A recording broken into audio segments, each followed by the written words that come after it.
One of my biggest things, and I said this earlier, is I've always wanted to have good leaders over me. And so now that I know what a good leader is, it is time for me to display what I think a good leader is by leading in that way myself.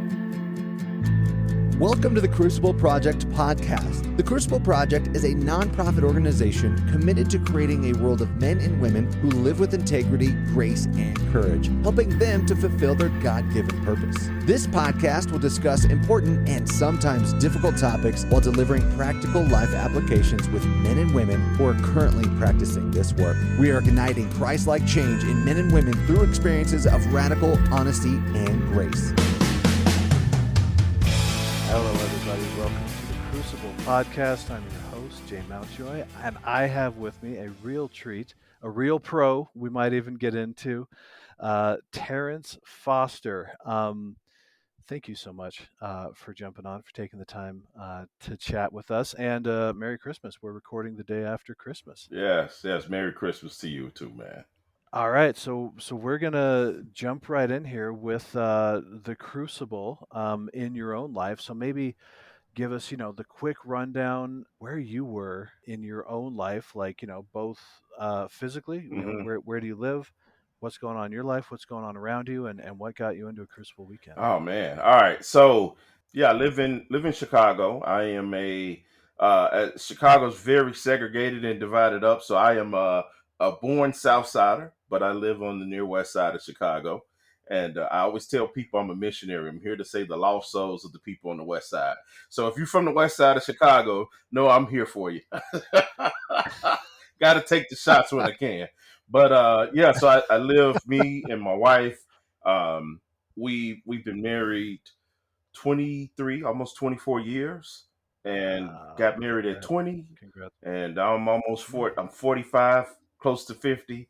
So we've been together more than half my life and half her life, and we have 3 kids plus a bonus child that we take care of. Yeah, so I live in a community called Lawndale, and I go to church in Lawndale. I work in Lawndale, and my wife's a teacher, high school teacher. She teaches business right now, and that is. Oh man, so she's tough. She's a real Oh tough. yeah, definitely. She just got inner strength, right, to get through high school. Yes, definitely, Teaching. definitely. Man. And you asked about my journey to Crucible. So my work with Crucible started back in November 2012, and a good friend and mentor of mine, Phil Jackson, and he's also my boss. So I got to talk nice about him, right? No,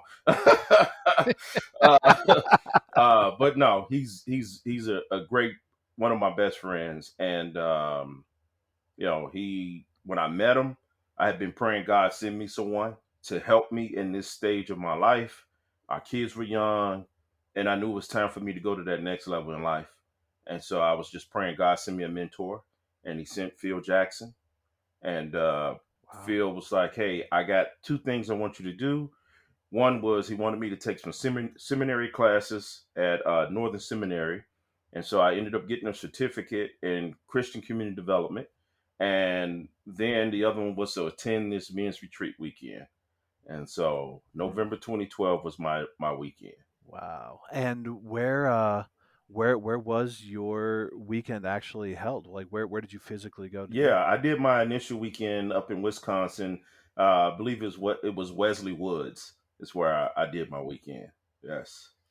With the woods of Wisconsin in November. Yeah, yes, the woods of Wisconsin in November.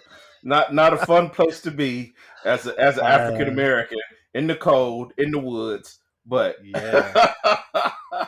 but it sounds like you really trusted your mentor and trusted God, right? That he was sending you the man to go be the man that God wanted you to be and that you wanted to be.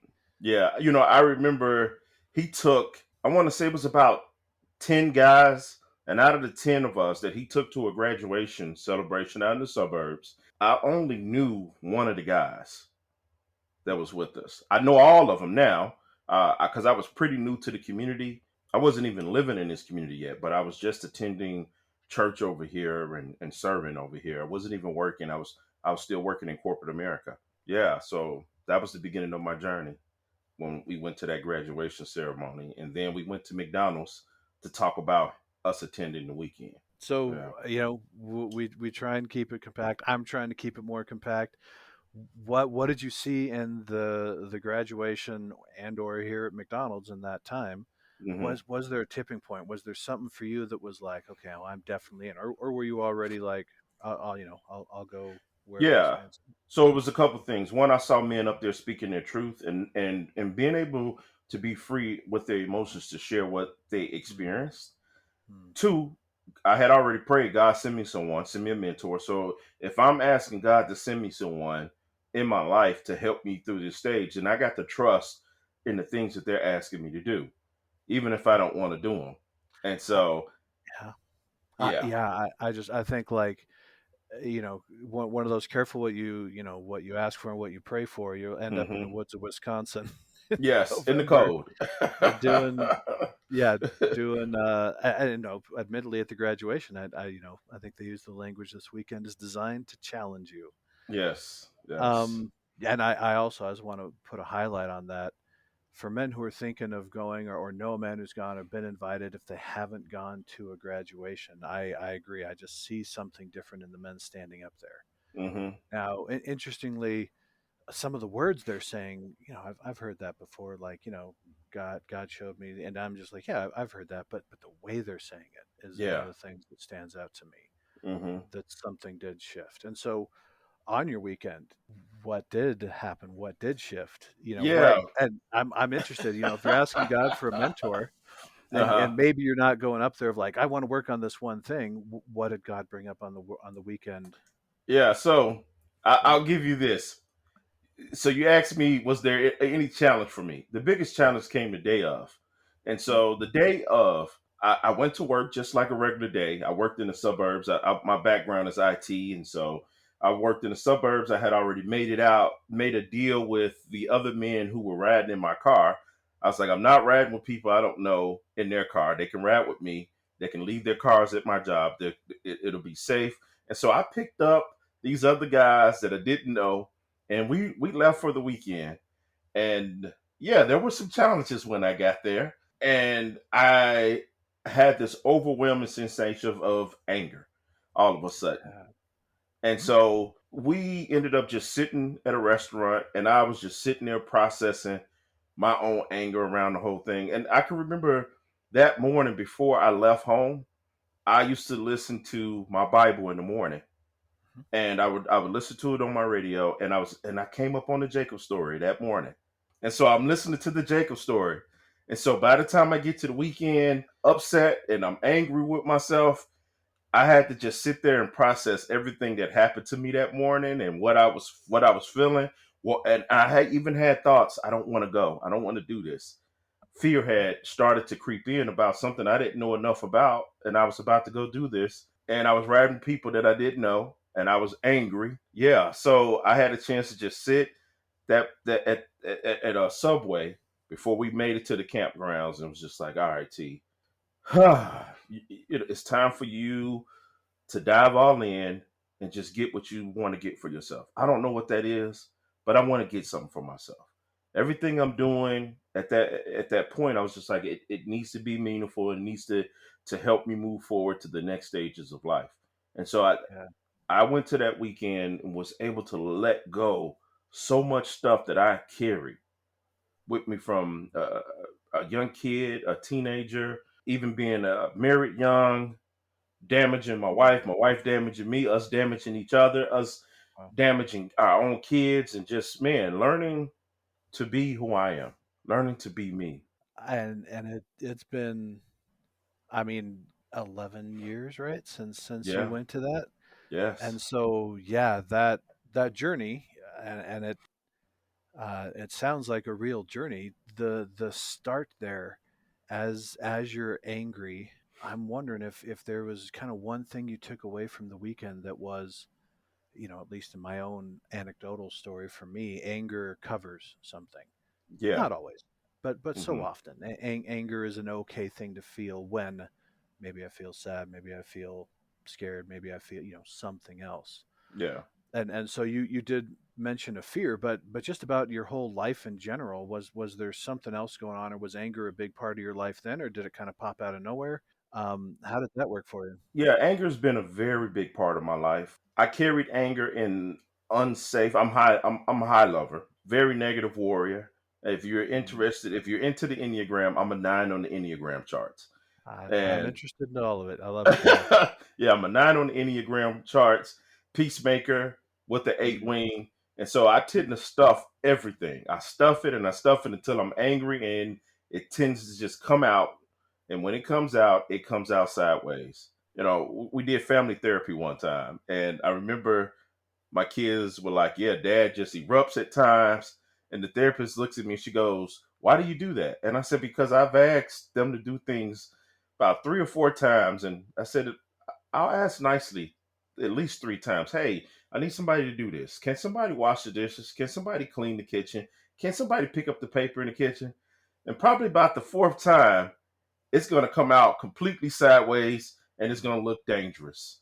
It's going to be very angry, and so knowing how my anger would come out, I would just stuff it.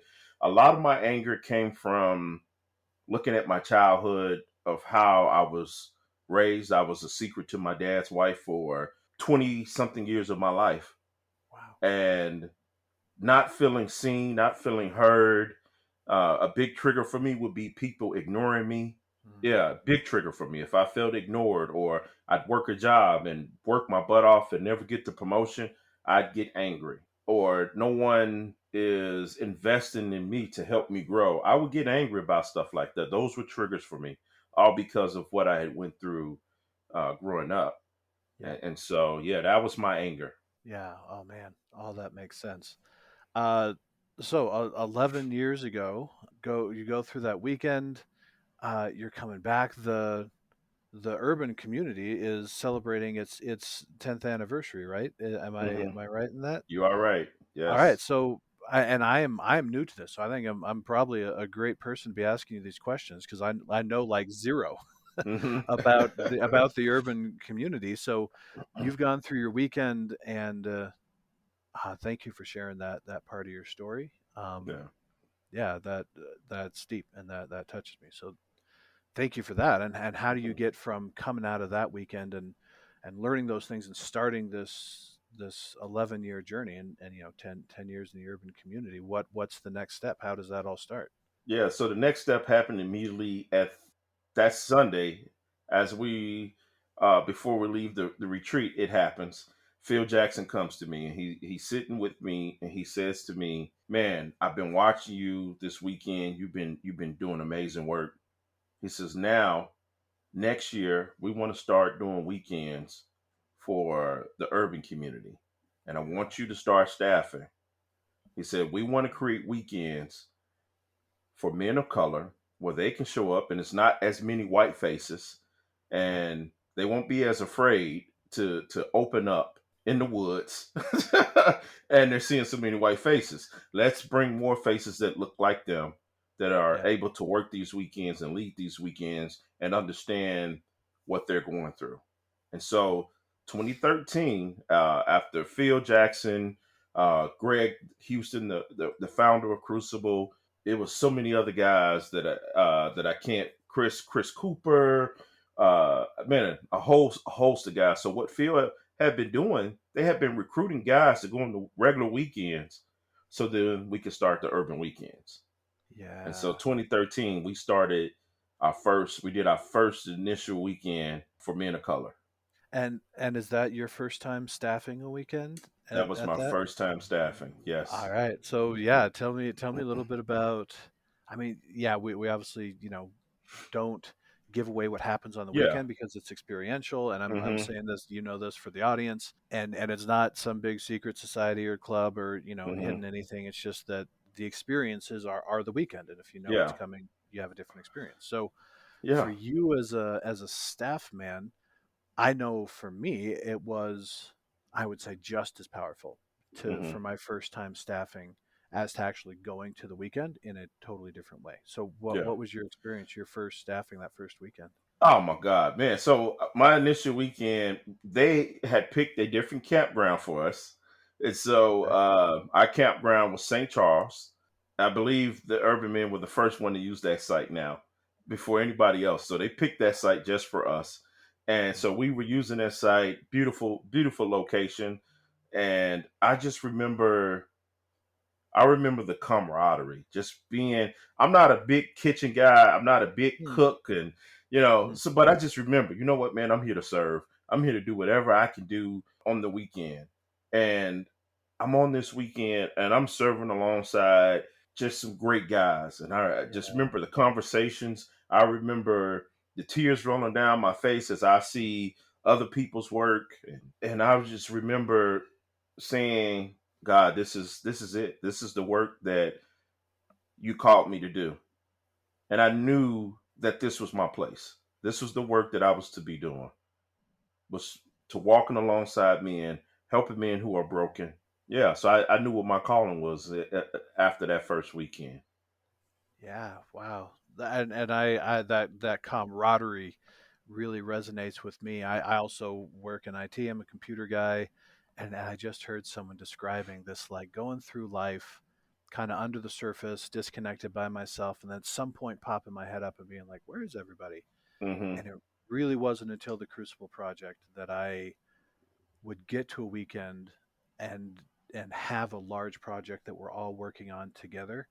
Yeah. There is something powerful and healing and reinforcing and calling. Yeah, like you said, I definitely experienced that. And so I just want to highlight that for the men who have gone to a weekend who have not staffed.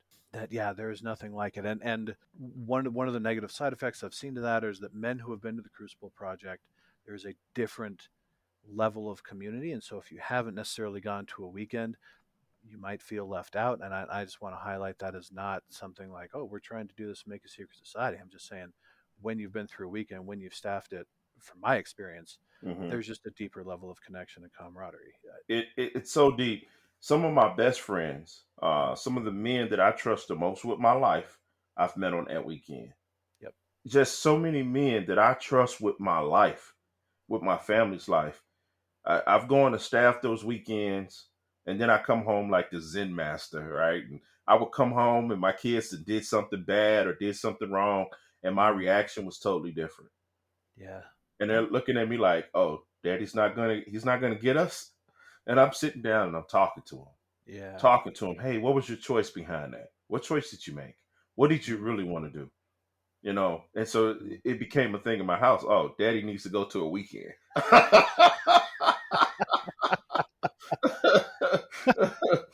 Oh man. Yeah, absolutely. I mean, it is good medicine, and then once the Yes. people around us understand, like, oh yeah, and totally, Hmm. I need to recenter, and I need to fill up my reservoir, Yes. um, and go staff a weekend. Absolutely. All right. So as we're moving through, and interested to hear more about the community, your first staffing, your first weekend. How does it kind of start to grow and get into, I don't know, kind of the middle phase or the next phase? What are some of the challenges, and what are some of the Hmm. benefits you're seeing in the community Yeah. over the So next, I don't know, few 5 years, something like that. yeah. So for me, what I started doing, I committed to staff 2 weekends a year for the urban community, and so I went from that. And part of the work for me throughout the past 10 years has been one, my own personal growth, seeing my own leadership within myself. Not being seen for so many years has caused me to not step up into leadership positions, and I Mm, would sit up under people who would lead me or manage me, and I knew they were not the right person for it. And so I've mm, started in that past 10 years, I saw them pushing me, hey, Terrance, we want you to do this. And so I started stepping more and more into leadership. My first thing that I got trained to do was become staff coordinator and a participant coordinator to help coordinate the weekends. That was Chris Cooper who passed that torch on to me. And so I just felt so much mm, pride in that. And so that was the next stage for us to start stepping into leadership. We started gaining more vision as what we wanted to see on our weekends, what we wanted to see in our communities. There's the greater Chicago community, and then there's the urban community. Well, urban mm, doesn't just mean in the hood. It's just men who live in the inner city, or they may live in an urban community in the suburbs somewhere. mm, And so we have a wide range of a community. So we got guys in the suburbs that are meeting. So we're still building that vision. We have men in other states that want to do the same work in other urban settings. And Hmm. so what we've been working on the past 10 years is just building out that vision, finding key players to come along. We've done started our own training into becoming weekend leaders and code leaders and carpet leaders, and we're still growing and we're still building this vision alongside with Crucible. Yeah. So such a powerful model, I think I have experienced to take men who have done a weekend to then go back and work on the weekend. And my experience, in order to work on the weekend, requires me doing more work, and then I resonate in a similar way of getting led slash pushed, shoved, some kicking into more and more leadership.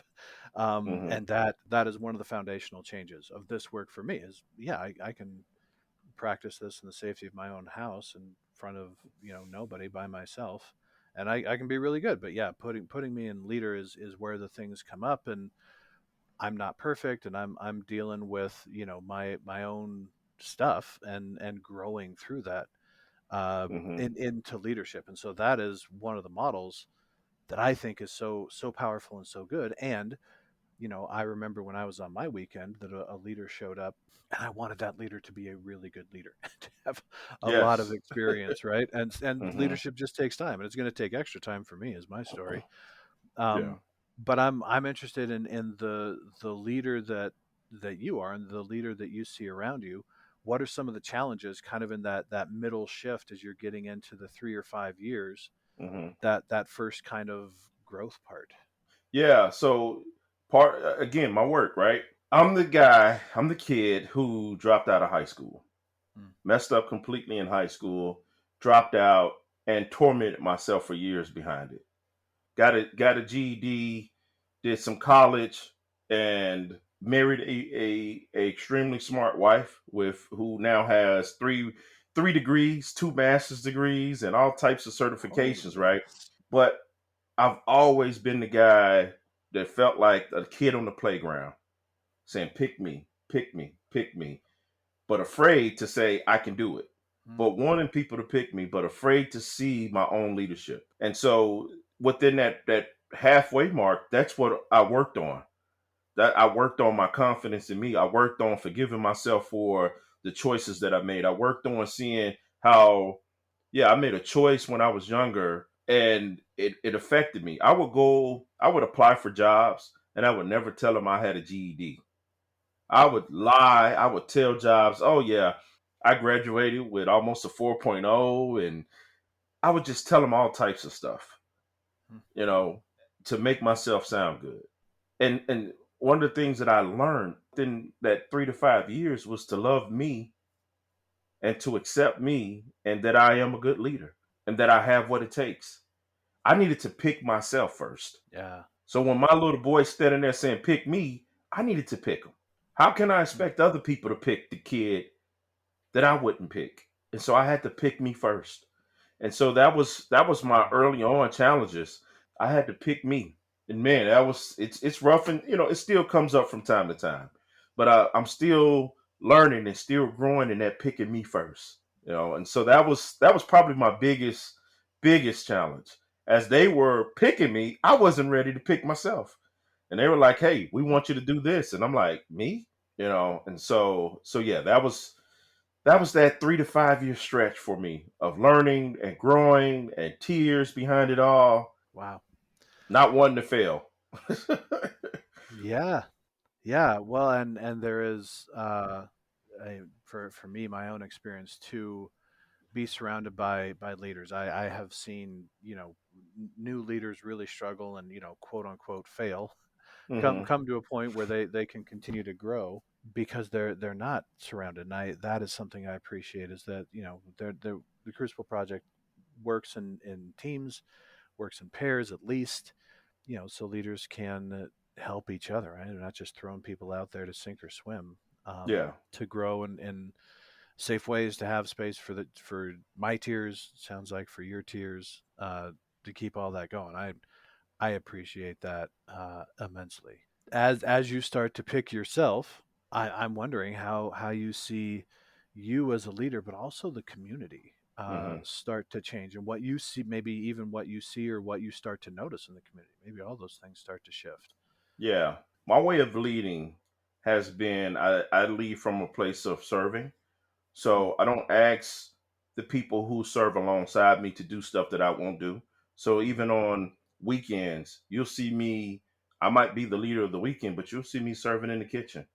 You'll Yeah. see me doing everything that I ask other people to do, cleaning tables and everything else. One of my biggest things, and I said this earlier, is I've always wanted to have good leaders over me. And Hmm. so now that I know what a good leader is, it is time for me to display what I think a good leader is by leading in that way myself. And so I lead the way I want to be led. I don't want leaders leading me that's good at telling me what to do, but I've never seen them do it.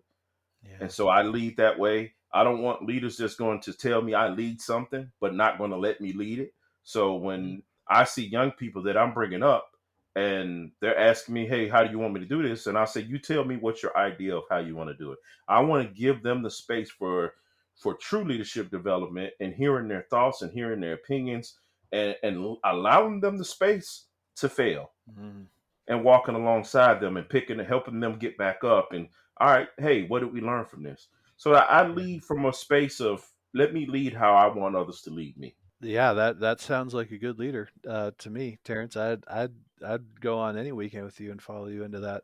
Yeah. So as we wrap up our time here with the 10-year anniversary, yeah, what are some of the things that we can celebrate, and what are some of the needs that people can get involved in for the urban Chicago? I'd say this that the urban community, along with all the other communities, are coming out of COVID has been a rough one. And so we're trying to bounce back like all the other communities and get the ball back rolling in our communities. The biggest need that we have in our community right now is community. We're trying to get people back out of the houses to understand why we need to spend time together. And so that's been our biggest challenge. That's what we've been working on is getting men back out of the houses to be around other good men. Yeah. So if Mm, you want to pray, that's what we're asking you to pray for. 10 yeah. years, we've accomplished so much in 10 years, and man, we're still going. We're still Mm, going. There's still much more work to do, not just for the urban community, but for Crucible all around, yeah. Yeah. and in all the other countries. It's so much more work for us to do. Yeah, yeah. I love to go around different countries and have staffed around the world, and Same here. um, yeah, there's something about it that just excites me to be other places and to staff, and I really hope that yeah, I get to staff one of your weekends. Hey, when you're ready, let me know. All right. Yeah. Anything else that comes up for you? Anything else you want to talk about? How God's using the community? Anything else coming up for you right now? Yeah, so we did do myself along with a gentleman named Michael Bird and Scott Larson. The three of us, Michael, after doing our 2 year program, Michael wanted to do something inside of the juvenile prisons. And Wow. so me and him kind of had a similar heart. And so I came to him and asked him if I can join on with him. And then someone brought Scott Larson along, who's a good friend of mine that I've known before this work. And the three of us worked together and we created Crucible on the inside. And so we took this work to a juvenile facility here in Chicago. And we did this work with some young people by between the ages of 16 up to at least 17. And I know we did it once. I can't remember if we did it twice. The pandemic came in and kind of screwed it up as we were getting ready to Yeah. do another weekend. But Mm. I can tell you successfully earlier this year, we took it to a state prison, a men's Wow. prison. It was an amazing weekend, emotional weekend, Mm. exhausting weekend, Oh, and yeah. so that is something else that we're looking to continue to grow. We're looking at taking that to the East Coast where Scott lives and doing more of that work on the East Coast as well. Yeah. Yeah. That's incredible. I My story is this work is for every man at the right time, Hmm. and I really salute you taking it into a place I don't have access to, into a place that might be more challenging, into a place that definitely brings up fear for me, and I hear your calling in that. Yeah. Wow. Yeah, thank you for sharing. So, yeah, I know during the holiday season that, to support urban community, support Crucible as a whole, Hmm. support this prison ministry, there are ways to give on the website, crucibleproject.org. And yeah, I just want to leave that for all the people who are listening after the holidays. There's a huge amount of work to be done. There's a huge need. And thank you, Terrance, for your work, for your service, for your leadership, and for your time. And thank you for your time too today, Jay. Oh, man, it's a blessing. Blessed to be a blessing. And leave it there. Bye for now. For more information about our weekends, please go to thecrucibleproject.org. Or if you're ready to get started on your transformational journey right now, you can connect with one of our Crucible certified coaches for a free 30-minute session at thecrucibleproject.org/coaching. That's thecrucibleproject.org/coaching. If you like what you heard, connect with us on Facebook, Instagram, and Twitter. Rate and review wherever you're listening, and don't forget to subscribe on your preferred podcast platform. Thank you for listening.